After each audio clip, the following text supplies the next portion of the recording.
This is gonna blow your mind.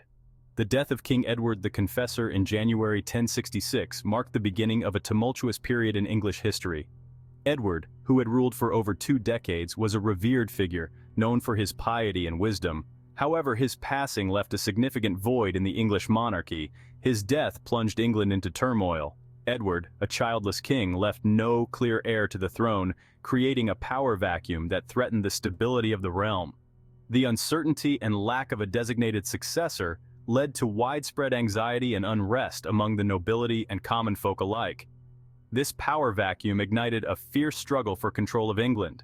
The absence of a clear heir meant that various factions within the kingdom began to vie for power, each with their own ambitions and claims. The political landscape became a battleground, with alliances forming and breaking as the contenders maneuvered for advantage. Several powerful figures staked their claim, each believing they had the rightful claim to the throne. The most prominent among them were William, Duke of Normandy, and Harold Godwinson, a powerful English earl. Their rivalry would soon escalate into a full-blown conflict that would shape the future of England. William, Duke of Normandy, was one such contender. A formidable leader with a strong military background, William had long harbored ambitions of expanding his influence beyond Normandy. He claimed that Edward had promised him the throne years earlier, a promise he intended to see fulfilled.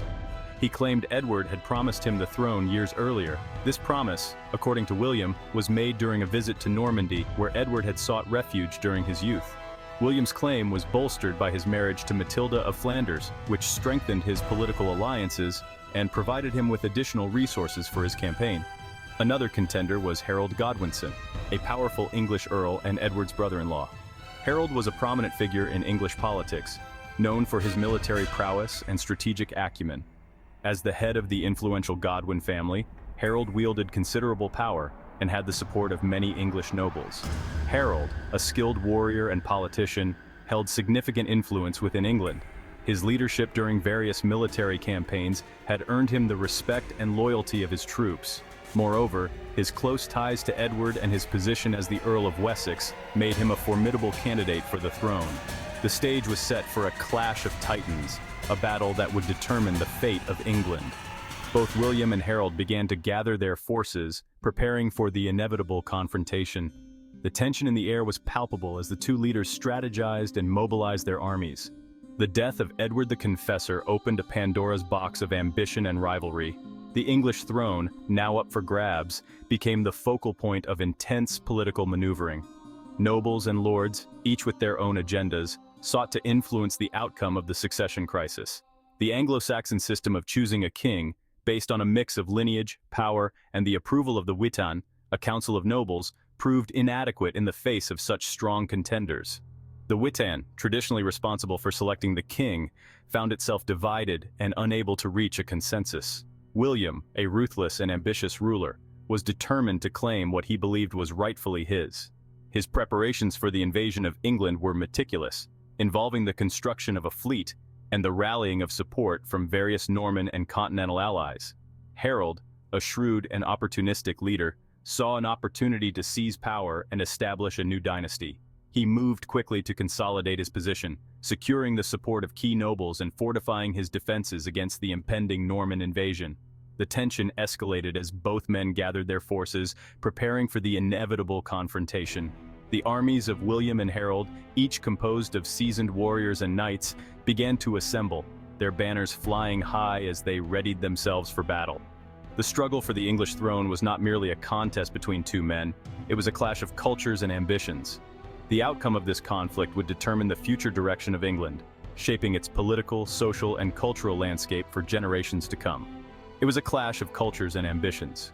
William, representing the Normans, brought with him the influence of continental Europe, with its distinct customs, language, and governance. Harold, on the other hand, embodied the Anglo-Saxon traditions that had long defined English society.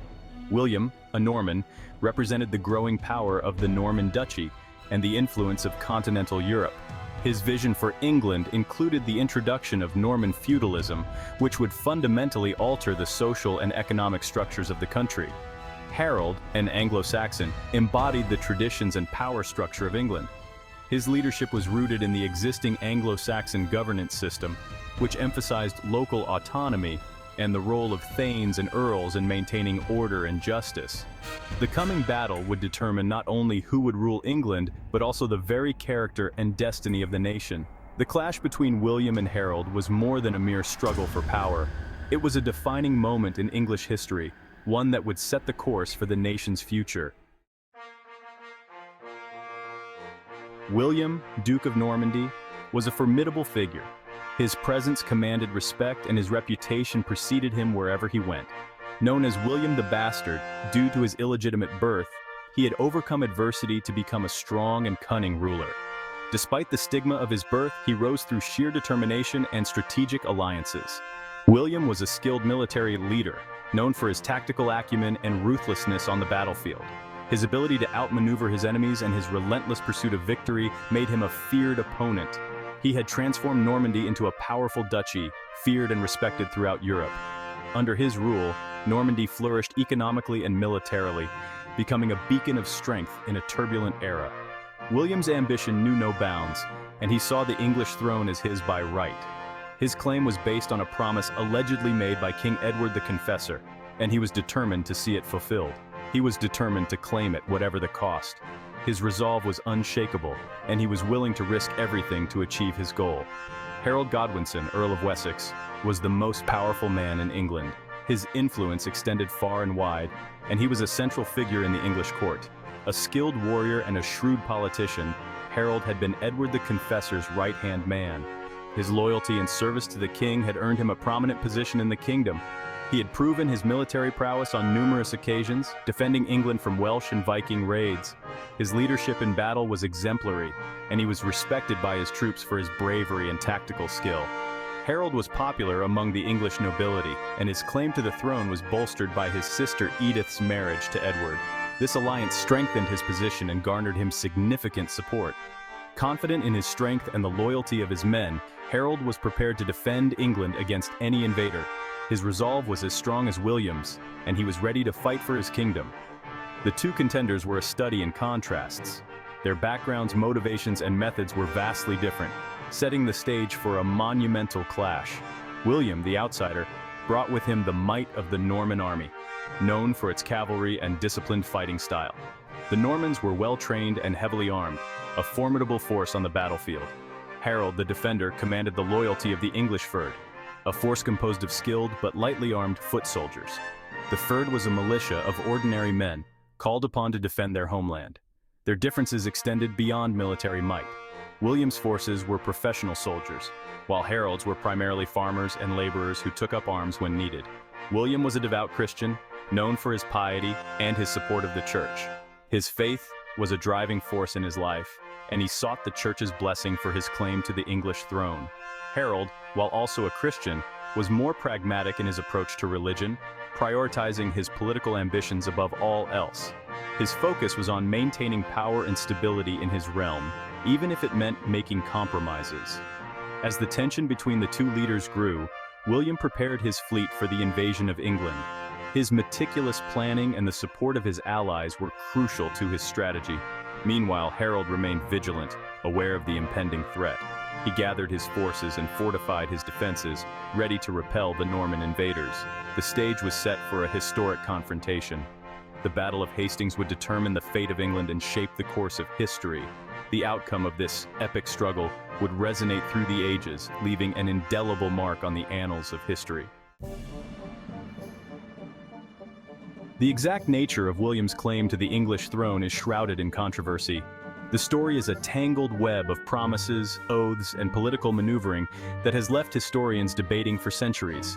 According to Norman sources, Edward the Confessor had promised William the throne during a visit to Normandy in 1051. This visit was a significant event, as it was during a time when Edward sought to strengthen his ties with Normandy, a region that had provided him refuge during his years of exile. This promise, they claimed, was made in gratitude for William's support during Edward's exile. Edward had spent many years in Normandy, and it was the Norman knights who had aided him in his time of need, providing him with the resources and protection he required.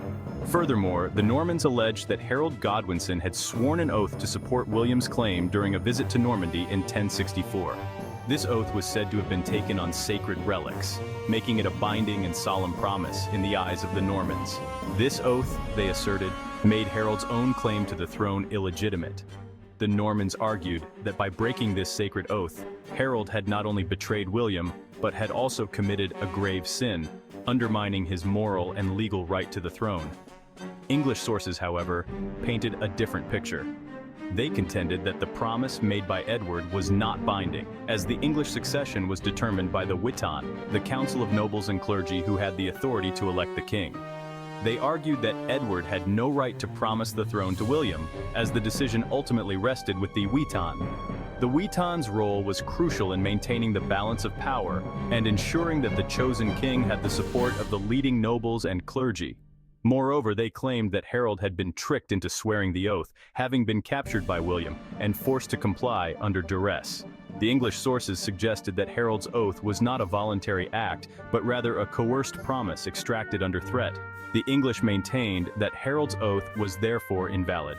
They argued that an oath taken under duress could not be considered binding, and thus, Harold's claim to the throne remained legitimate in their eyes. The truth of the matter remains disputed to this day. Historians continue to debate the validity of the claims and counterclaims, examining the available evidence and the motivations behind the different accounts. The conflicting accounts of the oath highlight the complexities of medieval politics and the importance of propaganda in shaping historical narratives. Both sides used the story of the oath to bolster their claims and justify their actions, creating a narrative that served their political purposes.